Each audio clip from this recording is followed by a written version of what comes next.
Burkina Faso is under new military rule today after rebel soldiers ousted the democratically elected president, Marc Christian Kaboré. The move was met with widespread celebrations across the capital, but the EU has called for the immediate release of the president.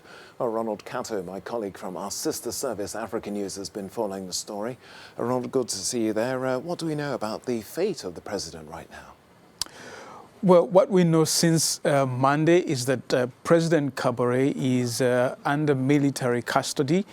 He was taken from his residence late Sunday, and he's in the hands of the military.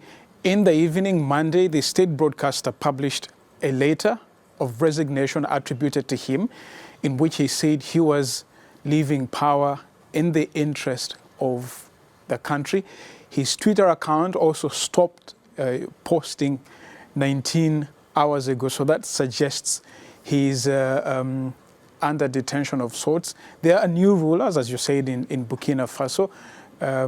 They call themselves the Popular Movement to Restore and Safeguard, and they are headed by a lieutenant colonel named Sandaogo Damiba. Okay, the events transpired so quickly, this transfer of power, if you like. Can we say that this uprising was therefore popular? Well, on Monday evening, there were several dozen people in the streets chanting, for the military. There are rallies planned today, Tuesday, so that suggests that the coup leaders are getting a relatively good reception.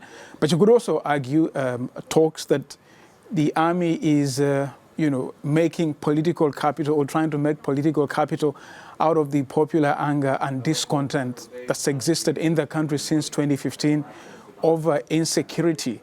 So, popular or not popular, I think the army for now is, saying the words that the civilians in Burkina Faso want to hear. Okay, so how then closely then do the events of the last few days compare to events of other coups in the region of recent times? I think one example that comes to mind is neighboring Mali. The reasons that were given by the coup leaders then to justify the overthrow of President, the late now, Ibrahim Boubacar Keïta in August of 2020 was that he had failed in the fight against a militant insurgency in the north and east of the country.